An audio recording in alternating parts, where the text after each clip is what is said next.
But so long as that law was existing, it is just like today, when you hear that you can be arrested and you can't be kept in jail for, in police cells for 24 hours. Those wise men went there and they made this amendment, and today people are enjoying it. So because people never did it, that's why Moi had to do what he had to do to keep Kenya. All right, and maybe just to bring up to speed for anybody who might be joining us now, what we are seeing is live images in Parliament, and this is after the body of the late president has already come in. We are expecting that by 8 o'clock they're going to open the doors to the public, and this is for the third and last day of the body laying in state for Kenyans to have an opportunity to see the body of the late President Daniel Toroitich Arap Moi, who was president for 24 years, from 1978 all the way to 2002. And then tomorrow we have the public holiday, which was declared, and this is so that Kenyans have an opportunity to attend, whether physically or by way of watching, whether it's through television, the memorial service that's going to be taking place tomorrow at the Nyayo National Stadium. Then the funeral is going to be on Wednesday, and that's going to be in Kabarak. So this, of course, is the program that is expected. Today is the last day of the body laying in state, and Kenyans are expected to go and see the body of the late president for the national viewing of the body of the late President Daniel Toroitich Arap Moi. There have been good and great numbers that have been seen. 24,000 on Saturday. Yesterday was over 100,000, and today we wait to see how many Kenyans are going to be there. Already we have seen queues have begun right from as early as 6 a.m. We had Kenyans who have come to view the body, and this is expected to go all the way till around 4:30 p.m. So if you're planning to do that, you should make your way to Parliament. The body has already arrived and is possibly being prepared now, and at 8 o'clock they're going to open the doors. So Canon Weda, this is of course a man that led the country for 24 years. One of the things that has stood out, and we have not seen happen so much as it did during Moi's time, is a sense of patriotism, particularly if we are to gauge this by the songs that were sung. They were very patriotic songs, and then one may have thought that they were songs that were made for Moi. But when you listen to them today, you tell that they were timeless songs, some of them which really spoke about the love for Kenya and building a united Kenya. Yeah, thank you so much. I think we must appreciate that Moi was very orderly. He led an ordered life.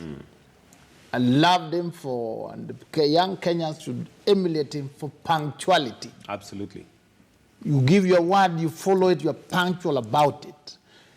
His government included almost everybody. That is a fact. Even after the first multi-party elections, you still had strong KANU bigwigs. If you wanted to see more, you will go to Ndoloya, you will go to Omamo. The country was his government included everybody, and then he was in charge at he visited every corner of the country.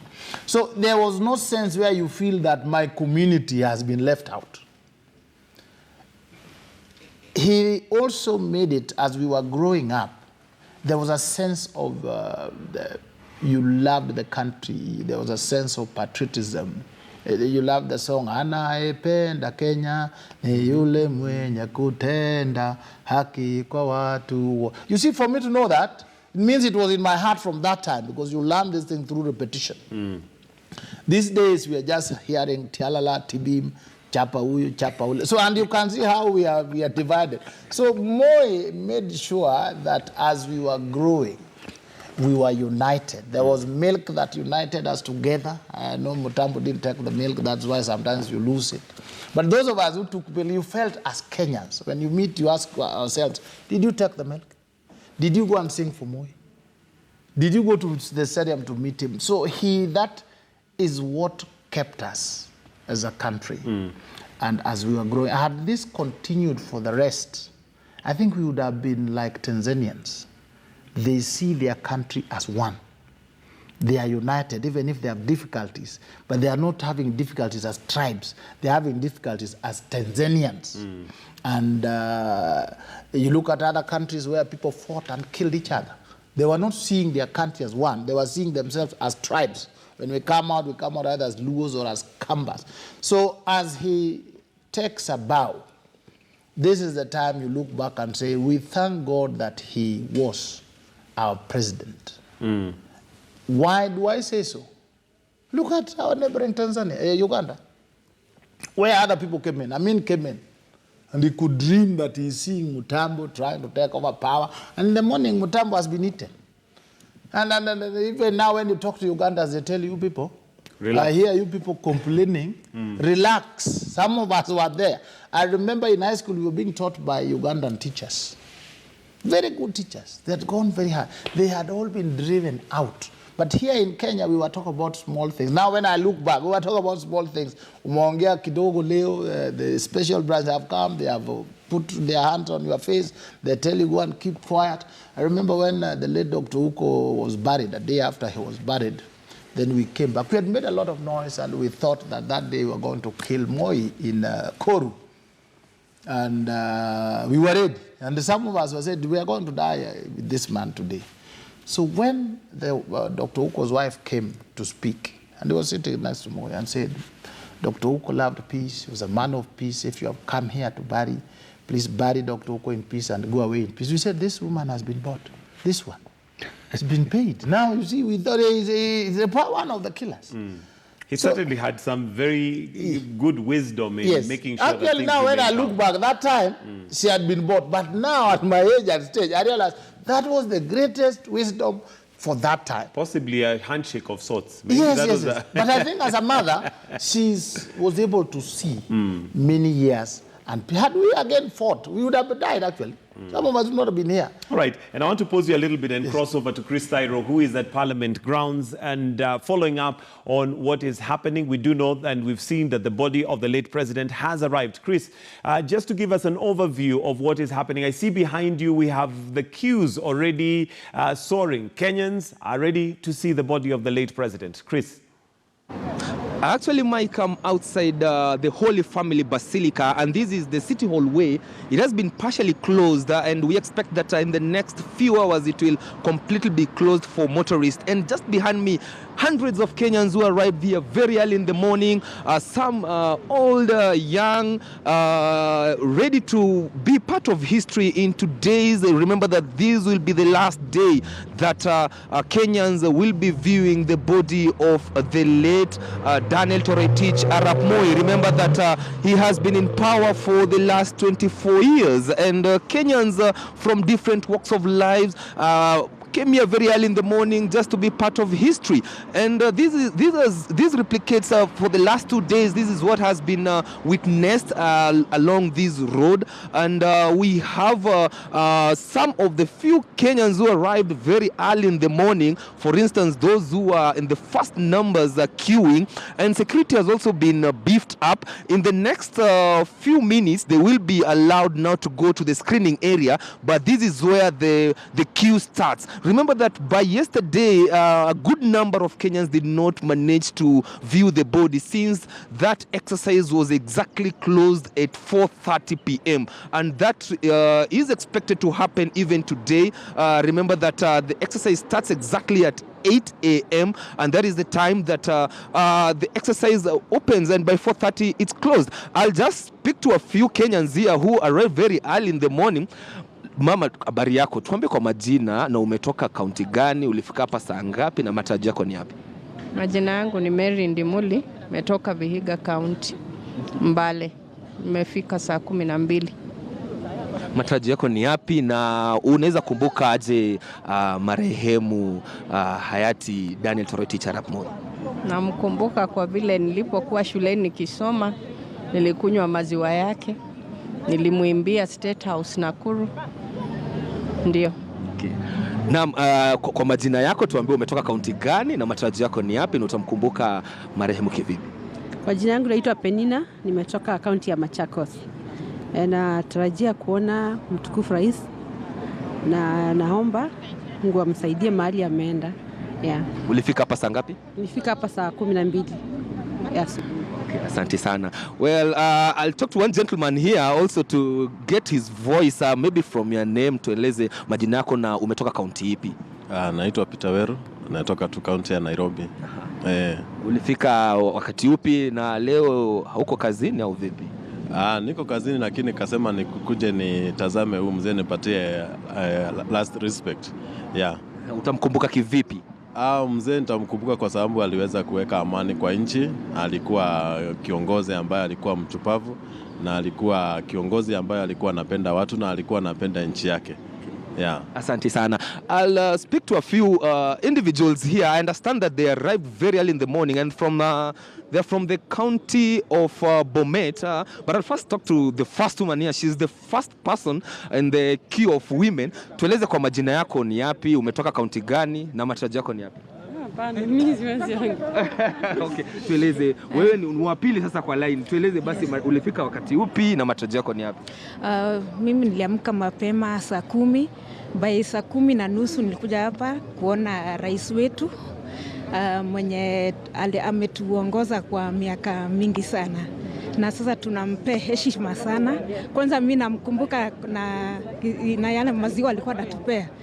Tukiwa primary school, maziwa ya Nyayo. Yeah. Umetoka kaunti gani? Mimi nimetoka Nairobi County, yes. Okay, asante sana. Na kwa mama labda tueleze umetoka kaunti gani na utamkumbuka mzee kivipi? Mimi nimefurahia kufika hapa asubuhi saa hizi. Nitamkumbuka mzee kwa sababu aliwapenda wamama sana na watoto. Na pia watoto wetu walikunywa hii maziwa yao, tumeshukuru sana. Kwa majina pia ungetueleza ndio Wakenya wajue pa majina yako na umetoka kaunti gani? Mimi naitwa Jael Akinyi Kosiro. Mimi natoka kaunti ya Nairobi hapa. Asante sana.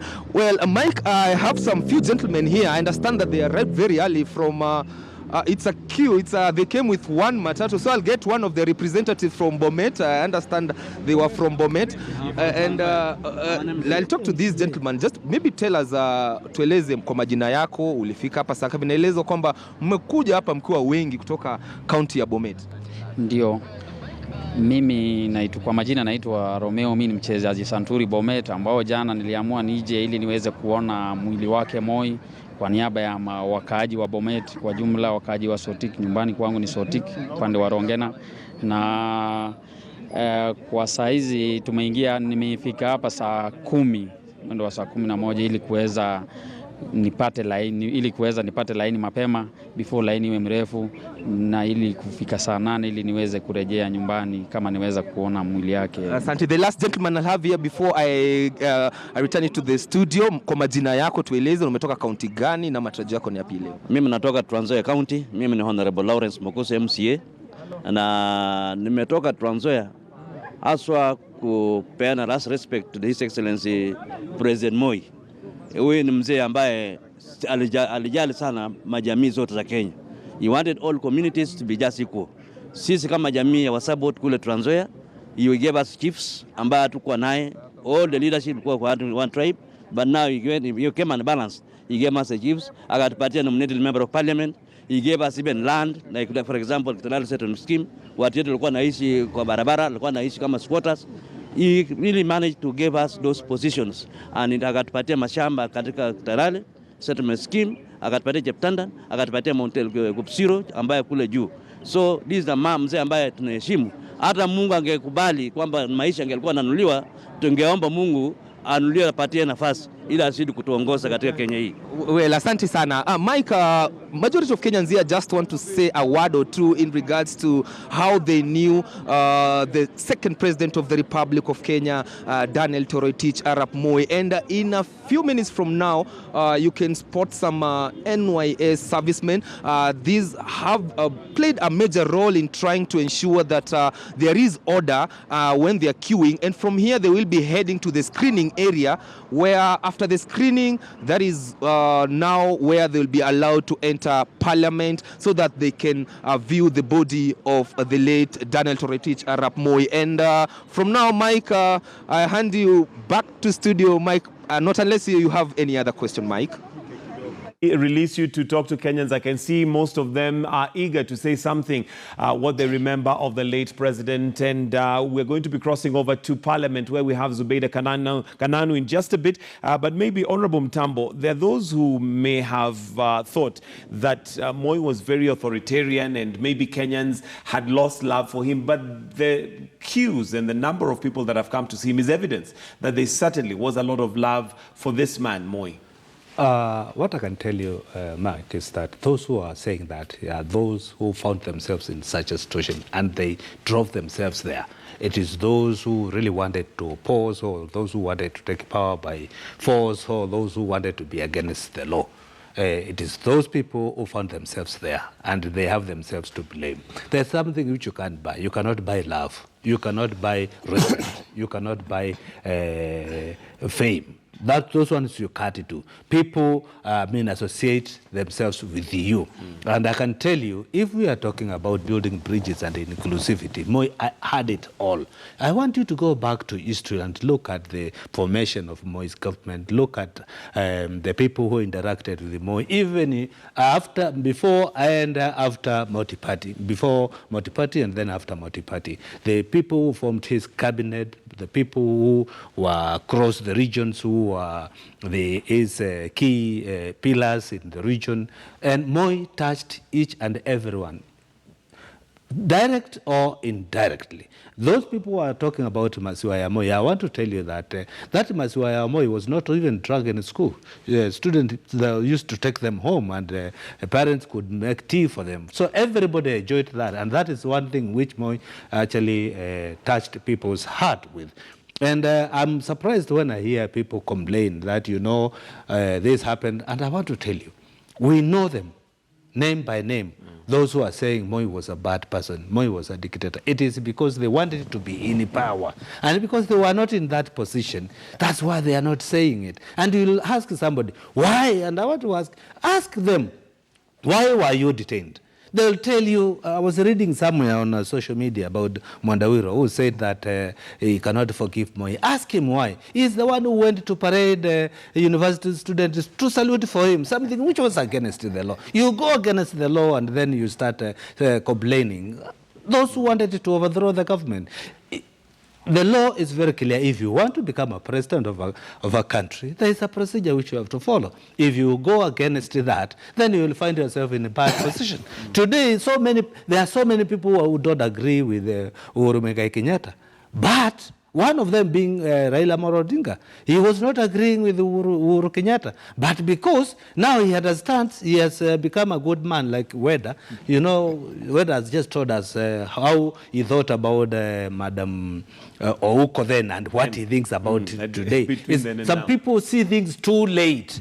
Once you see the light too late, then you're left struggling. You're left struggling. Weda, I'm going to come to you in just